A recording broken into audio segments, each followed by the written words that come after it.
Jesús dijo, vosotros sois la luz del mundo. Hoy vamos a tener un invitado, un joven que ha venido de su país desde muy pequeñito y ha tenido un encuentro personal con el Señor, y a partir de ese encuentro no se ha separado nunca del Señor, ha crecido, se ha desarrollado, tiene un llamado, está desarrollando un ministerio. ¿Todo por qué? Porque ha sido iluminado por la verdad de Dios. Tenemos con nosotros a Rodrigo Romero y ya vamos a estar entrevistándolo aquí en Luz en las Naciones. Bien, ya estamos con Rodrigo. Bienvenido. Muchas gracias. Desde pequeño, Sí. según nos has contado anteriormente, has llegado a España. Y la pregunta es, ¿qué contacto tenías con la iglesia? ¿Qué conocías del Señor? ¿Qué conocía del Señor? Principalmente conocía pues que había un Dios, ¿no? Que había un Dios que era bueno. Principalmente eso, porque sinceramente no, en mi casa, en mi familia no teníamos a alguien que nos hablara de Dios. Y conocíamos al Dios de la cultura, Dios pues el que todo el mundo podría llegar a conocer, ¿no? No tenía un conocimiento más profundo de la persona de Jesucristo, de que Dios salvara, de que Dios sanara y de que Dios estuviera conmigo, y Él quiere que cada uno de nosotros pues vayamos a Él. No tenía casi la mínima idea, sinceramente. ¿Y cómo fue que has conocido al Señor? ¿Cómo fue? Pues de mi país, de Bolivia, vine aquí a España a los 10 años, ¿no? Ahí tenemos unas circunstancias económicas, no nos había ido bien, pues mi familia de otra manera quebró, se fue todo pues para abajo, ¿no? Y en ese momento una desesperación, por así decirlo, ¿no? Pero Dios sabemos que tenía todo planeado, y yo reconozco que si no hubiésemos pasado por ese momento, no hubiésemos conocido a Dios. Mi familia hubiese seguido en su vida y todo, y yo tan contento que no nos faltara de nada, ¿no? Entonces, mi familia decidió venirse para España, ¿no? Y aquí resulta que mi hermana pequeña cayó enferma, ¿no? Aquí nació mi hermana pequeña, soy mi madre y mi padre, y pues mi hermana pequeña al nacimiento no había cura, no había operación que la sanara, ¿no? Entonces mi madre recordó que una persona le habló de Dios, que Dios sanaba, y a través de eso mis padres se acercaron a Dios, y a través de eso yo vi con mis ojos cómo Dios sanó a mi hermana, que no fue principalmente primera persona en ese momento, pero después Dios se manifestó a mí. Pero pude ver cómo Dios sanó a mi hermana, algo imposible, y eso fue lo que me abrió los ojos y me hizo ver que Dios era real, y me acerqué, ¿no? Claro, como dice la Biblia, aquel que no cree por mis palabras, por mis obras creerá. Claro. Y aquí se ha visto una obra poderosa de Dios. Sí. Pero también sucede que, volviendo a la Biblia, hubo 10 leprosos que fueron sanados, y creo que uno solo ha regresado. Y aquí sucedió que fue tan profundo que algo marcó tu vida. Sí, pues algo marcó mi vida, y en ese momento, cuando ya había sanado a mi hermana y tal, empezamos a congregarnos en una iglesia, y recuerdo un familiar, mi tío, me dijo, mira, vente a la iglesia, hay reunión de preadolescentes en ese momento, y yo empecé a acercarme a la iglesia, ¿no? Y recuerdo algo que me impactó. A mí me gustaba la música rap, música así movida, y no sabía que había rap cristiano, otro tipo de música cristiana. Pensé que solo eran alabanzas o canciones lentas. Y recuerdo... O sea, las clásicas Sí, canciones de iglesia así. que para muchos es como, para decirlo de una manera, un muermo, ¿no? Sí, yo pensaba tipo cantos gregorianos, cosas así, ¿no? Y recuerdo que a través de lo de mi hermana, después me habló mi tío. Y después yo en el coche con mi tío yendo para la iglesia, y él me puso, mira, quizás te guste esta canción. Y yo escuché, era rap cristiano, y a mí me gustaba un montón esa música. Y fue como que algo abrió en mi mente, y dije, wow. Dije, Dios, sinceramente Dios no es alguien, una persona aburrida, no es alguien como me lo habían pintado, como yo me lo imaginaba, ¿no? Y a través de eso fue tres cosas que me empezaron a abrir el entendimiento de Dios, ¿no? Sí. Qué interesante. Ujú. Obviamente Sí. pocos años. Y después te uniste a la iglesia, te comenzaste a congregar regularmente. Pues empecé yendo poco a poco, porque me daba un poco de, no miedo, sino pues el momento que tú llegas a la iglesia, que tú no sabes si ir, si no ir, aunque ya había visto que Dios hacía cosas, pero siempre hay como voces o cosas que te dicen, no, pero que eso sí, que eso es mentira, o que mismamente mis compañeros de clase, ¿no? Que me decían, pero tú estás loco, ¿cómo vas a ir? Porque yo recuerdo en ese momento que había reuniones los sábados y yo ya no salía con mis compañeros. Pero mis compañeros decían, no, yo quiero estar en la iglesia y tal. Aunque a mis compañeros le empecé a hablar y luego ellos entendieron qué había pasado en mi vida, ¿no? Y poco a poco sí fui involucrándome, aunque era pequeño.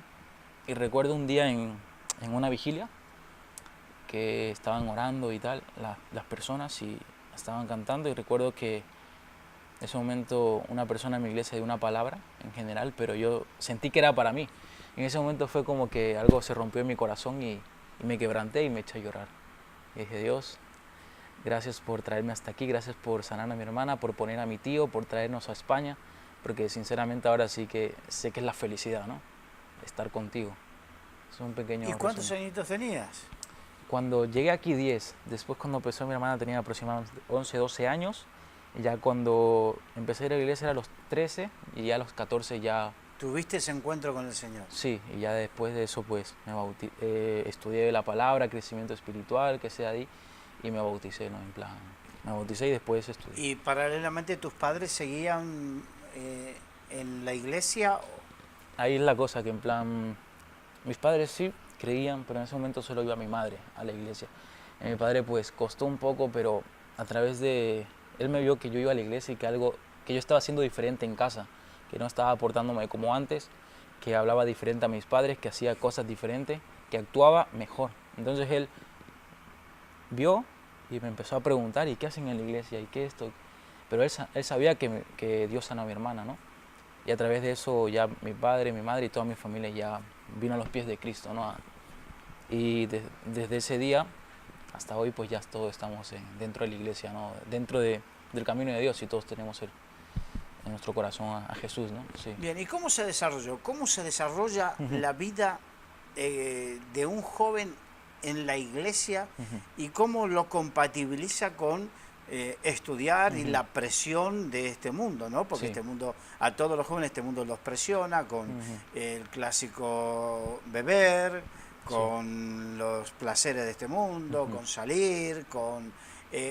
¿cómo sucedió eso? ¿Cómo sucedió? Pues ya a partir de los 14 que te dije que llegué, ya a los 15 ya uno empieza, 14, 15 ya empiezas a despertar un poco todas las cosas que tienes en la mente, vienen voces, influencias. Lo que te decía, que mis amigos me decían, pero ¿para qué tú vives si no fumas ni bebes ni haces otras cosas? En plan decía, ¿para qué tú vives entonces? ¿Sabes? Ahí empecé a recibir un poco, no bullying, sino un poco de burla, ¿no? De mis compañeros, porque yo recién me había convertido al evangelio, ¿no? Al cristianismo. Y eso, recibí muchas burlas al principio, pero yo no me afectaba mucho porque decía, yo estoy seguro en Dios, yo sé lo que Dios ha hecho en mí, ¿no? Y respecto a los estudios, y con equilibrarme, te refieres, ¿no? Iglesia, ministerio y los estudios, ¿no? Sí, bueno, estudiar o Sí, trabajar tienen que hacerlo todos de una claro. manera u otra. A lo que más me refería era esa relación que es a lo que muchos les cuesta, ¿no? Sí, Ese tira y afloje tira y afloje, sí. que tenemos todos, pero Ujú, principalmente los jóvenes, sí, que en la adolescencia un adolescente es alguien que no tiene su carácter formado y sí, de repente es más vulnerable, más susceptible a las sí, influencias. ok. Sí, lo que te decía, que había muchos compañeros que tenían mucha influencia, que me decía, venga, vente a hacer, se decía, botellón, o vente, en plan, vamos a salir con esta gente, o esto, lo otro. Pero eso fue como un cambio drástico en mi vida. Me costó, claro, decir, no, yo me quedo aquí en mi casa tranquilo, voy a ir a salir con mis padres o ir a la iglesia. Y sinceramente me costó demasiado, me costó un montón. Y yo en ese momento pedía consejo a los líderes de jóvenes en ese momento. Decía, mira, me está pasando esto y tal. Y ellos me entendían, me decían, todos hemos pasado por esa fase, pero tienes a nosotros para que te apoyemos, para que oremos por ti. Y tú sigue firme en Jesús, ¿no?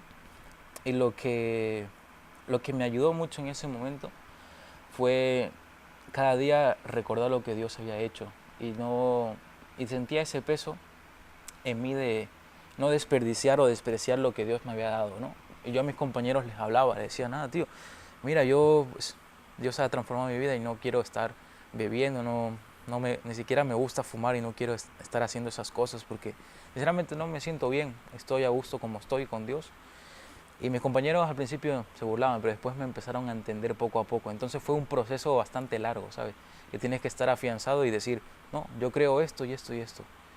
Aunque costó, pero al final mis compañeros sí me entendieron, ya no había esa burla o ese pinch, que te pinchan así, Pinchar, decir, sí. venga, vamos, vamos. Después ya como que, vale, ya está, te entendemos, ¿sabes? Como que has vencido Sí, esa tentación, por así sí. decirlo. Bien, y ahora comienzas Ujú, a crecer, porque lo normal es que uno crezca en la ujú, iglesia. sí. ¿Cómo fue ese desarrollo, ese crecimiento? Ese crecimiento fue... Yo recuerdo que iba a la iglesia los miércoles, los domingos y tal, y siempre estaba dispuesto a ayudar a servir en lo que hiciera falta, como yo que sé, a tirar la basura o normalmente a veces o limpiar los baños. Uno empieza por lo bajo siempre, ¿no? Sí, ¿no? Porque cuando muchos dicen, no, yo tengo un llamado, y bueno, Claro. empieza a hacer algo. Es que Ujú. yo tengo un llamado y parece que el único llamado que hay es un púlpito donde Sí, estás donde estás ahí arriba. ahí arriba o con un micrófono, Ujú. cuando verdaderamente si tienes un llamado lo tienes empezando con lo que sea. Sí, con lo mínimo. Y entonces pues yo estaba de aquí, allí, sirviendo, ayudando y tal. O sea, en ese momento no sabía exactamente en qué ministerio podría servir o en qué área, ¿no? Recién estaba desarrollándome, ¿no? Estaba un poco así, pues que no sabía, yo quería que Dios me guiase, ¿no? Y entonces recuerdo que yo siempre iba a los ensayos de la alabanza, me empecé a involucrar primero por sonido, ¿no? Me gustaba siempre el sonido, los ordenadores y todo eso. Y recuerdo siempre iba a los ensayos de alabanza y estaba atrás, me sonido y me ponía a cantar y tal, ¿no? Me ponía a cantar y eso, y hasta que un día Efraín Barbosa, uno de los pastores de mi iglesia, me dijo, hey, tú te estaba escuchando cantar muchos jueves que vienes al ensayo y me gustaría que empezaras poco a poco. Quizás vamos ensayando, vamos practicando y vamos viendo. Entonces yo no tenía idea y dije, hey, sí. Y en casa empezaba a cantar y ahí me pusieron, mira, da este tono, encanta en este tono o esto, y poco a poco fui desarrollándome. Pero gracias a Dios, ¿no?, que abrió las puertas, y yo creo que todo empieza por lo bajo. Y empecé a estar en alabanza, en sonido, y más adelante yo siempre iba a los jóvenes y tal, y me empecé a preparar en la palabra, ¿no? Hice un crecimiento espiritual y instituto bíblico, el cual sigo, ya lo estoy acabando, y se abrieron las puertas para estar en liderazgo de jóvenes, ¿no? Porque a mí me gustaba siempre compartir con los jóvenes, con mis amigos, hablar con ellos, o sea, no tenía vergüenza, ¿no? Y poco a poco Dios fue como posicionando, por así decirlo, ¿no? Y eso, un ejemplo, como fui creciendo en la iglesia, ¿no? Después también entendí que uno está llamado a la gran comisión, a ser sal y luz, ¿no? A ser luz en la oscuridad de esta tierra. Y no sé, de una manera u otra, yo tenía mucha vergüenza hablar en público, ¿no? Y Dios como que fue quitando eso. Y ahora en la iglesia tenemos un equipo de evangelismo con el cual salimos con un altavoz y cantamos, hablamos, predicamos en las calles, en las plazas. Y fue como Dios me fue guiando ministerialmente dentro de la iglesia, ¿no? O sea que por un lado comenzaste a desarrollar una parte que tiene que ver con la alabanza, Sí. desarrollaste musicalmente, Ujú. y por otro lado lo que es el evangelismo propio, ¿no? Sí, el evangelismo, yo entendí que era evangelismo día a día, siempre estar ahí. Es como que yo por mi fuerza no podía, porque yo era más vergonzoso de todos mis compañeros, los amigos de mi iglesia, que no podía pararme en un micrófono, me quedaba en blanco, no podía, era como que miedo escénico, ¿no?, que uno tiene. Y sí, entendí a poder evangelizar día a día y con el equipo de evangelismo también estar pues a tope, como se dice, ¿no? Sí, Bien, ¿y cómo? Porque eh, eso te lleva tiempo, te lleva sí. esfuerzo, te lleva también el tener que ver planes. Ujú. ¿Qué planes? ¿Cómo Dios te habló acerca de planes o cosas para tu vida? Cómo me habló Dios acerca de los planes y de lo que Él tenía, ¿no? Sí. Yo creo que Dios busca un corazón dispuesto, lo principal, ¿no? Dios, cuando tú empiezas a servir, Dios te va hablando. Cuando Dios te va viendo que estás en plan leyendo, estás orándole, buscándole, pues eso viene automático, ¿no? A veces, muchas veces queremos, y yo no lo entendía hasta que una persona en mi iglesia me lo explicó bien. Me dijo, muchas veces queremos respuestas, muchas veces queremos bendición de Dios, pero sin buscarle o sin sembrar, ¿no? A mí una vez me dijeron, mira, lo que Dios te ha dado ahora, eso es la cosecha de lo que has sembrado, por lo, tú has sido fiel en lo poco y Dios te va poniendo en lo mucho, ¿no? Entonces fue algo que entendí y que Dios fue hablándome, y eso es lo que te digo, en el día a día y estar con Dios, pues te va hablando y te va guiando, ¿no? Va abriendo las puertas, porque cuando Dios no quiere, pues la puerta no se abre, ¿no? A veces somos tan cabezones o no entendemos, o yo mismamente no entiendo que quiero ir por aquí, por aquí, por aquí, pero no se abre la puerta y Dios dice, no, hijo, búscame, consúltame antes de cualquier cosa, es por aquí, ¿sabes? Qué ¿Entiendes? interesante. Sí. ¿Y qué proyectos tienes a futuro? Proyectos ministerial, ¿no? Eh, pues ahora estoy con los jóvenes, estoy en liderazgo de jóvenes, estamos ahí haciendo muchas reuniones evangelísticas, invitando mucha gente de fuera, hacemos una reunión un poco más moderna, se puede decir, ponemos algunas luces, ponemos así música de fondo, hacemos teatros, pues se hace canciones, ¿no? O sea, es una reunión diferente, ¿no? Para que de esa manera también pueda atraer a las personas de fuera, ¿no? Siempre salimos a repartir como una tarjeta, unos flyers se podría decir, por ejemplo, la otra reunión que tuvimos fue Regreso al Futuro, por así decirlo, ¿no? Y pusimos un dibujo y te Sí, esperamos. un logo que Un sea logo pegadizo, que llame la atención. que pegue, sí. Y estamos ahora en ese proyecto con los jóvenes, ir a más y poder evangelizar y poder hacer de los jóvenes algo diferente, ¿no? No conformarnos, sino como estamos ahora en el año de la reforma, los tiempos van cambiando, ¿no? O sea, el mensaje es el mismo, pero la forma es diferente, ¿no? Entonces estamos enfocados en eso ahora en los jóvenes. Y otro proyecto para futuro es, como te dije al principio, me gustaba la música rap, ¿no?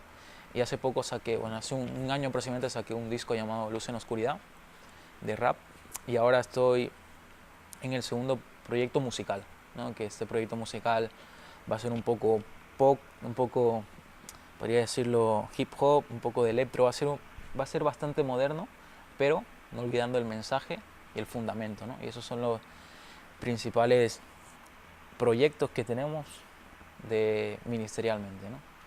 Bien, Sí, tú dijiste no olvidando el mensaje, sí, y esto me lleva a entender o recordar las controversias que hay entre la música, si hay músicas que son de Dios, músicas que no son de Dios, músicas sí. que agradan a Dios y músicas que no agradan a Dios. Sí. A mí algunas veces cuando he ido, por ejemplo, en mayo estuve en México, ¿no? Fui con Efraín, con uno de los pastores de mi iglesia, y fuimos, y Efraín me dijo, venga, yo voy a predicar y tú vas a compartir 2 canciones o 3 donde vayamos, ¿no? Y resulta que él predicó hasta este sitio, yo también canté, y la música fue bien recibida, pero siempre va a haber gente que no le va a gustar. O aquí en España, cuando hemos ido a las ciudades o a conciertos o eventos, tú cantas, compartes lo que tienes, pero siempre va a haber gente que no va a estar de acuerdo, va a venir y te va a decir, no me ha gustado lo que has compartido, yo creo que no es de Dios. Que siempre va a haber, de 100 personas, ponle que va a haber unas 4 que van a decir, no me ha bendecido tu música, pero las otras le va a ser de bendición. Entonces yo siempre lo que digo, enfocarte en lo que le está haciendo de bendición, porque siempre va a haber gente que va a decir, no estoy de acuerdo con eso, o eso no. Pero si usted está bajo la cobertura de tus pastores, de tus líderes, pues no tienes que tener miedo, ¿no? Si está bajo la cobertura de Dios, tú vas tranquilo. Si la gente te dice algo, te dice, vale, pues lo siento, no sé qué puedo hacer para que les sea bendición, pero a las otras personas están siendo de bendición, y enfocarse en las otras, y a la persona decirle, bueno, no pasa nada, yo sé que está siendo de bendición, ¿no? Claro. No toda la música gusta a todo el mundo, Sí, no todos los estilos musicales son agradables a todo el mundo. Lo que sí, los cristianos tenemos que madurar y saber entender que es diferentes estilos, porque hay diferentes Claro. gustos musicales. Sí, Y que yo sé que hay algunos que tienden a espiritualizar y dice, este estilo musical seguramente agrada a Dios por el solo hecho de que es un estilo más clásico, sí. cuando de repente lo importante no es el estilo, sino es el espíritu. Así es. Sí, o sea, a referencia a que me estás diciendo eso, por ejemplo, mi música, yo sé que cuando he cantado a los niños les encanta, o a los niños les encanta esa música, estar ahí, ¿no? Y a los jóvenes también. De algunas otras personas más mayores, quizás sí, quizás no, y yo lo entiendo porque son diferentes gustos, cada uno tiene unos gustos, ¿no? Quizás a las personas más mayores le puede gustar Hillsong, Esperanza de Vida, Evan Craft, otros grupos, ¿no? por ejemplo, ese estilo de música, ¿no? Pero, por ejemplo, a los jóvenes, a los niños les puede gustar, por ejemplo, el estilo más moderno, el estilo electro, así, hip hop, ¿no? Claro. Lamentablemente hemos llegado al final. Te agradecemos, Rodrigo, que hayas estado con nosotros, que nos hayas contado tu historia, cómo conociste al Señor, y deseamos que tu historia haya ayudado a otros, sobre todo a dos, a jóvenes a entender cómo uno puede vivir una vida gozosa en el Señor, y otra a aquellos que trabajan o padres que tienen problemas con jóvenes, cómo necesitan ellos respuesta. Muchas gracias. Y gracias a ustedes por habernos acompañado. Esto es Luz a las Naciones desde Madrid, España.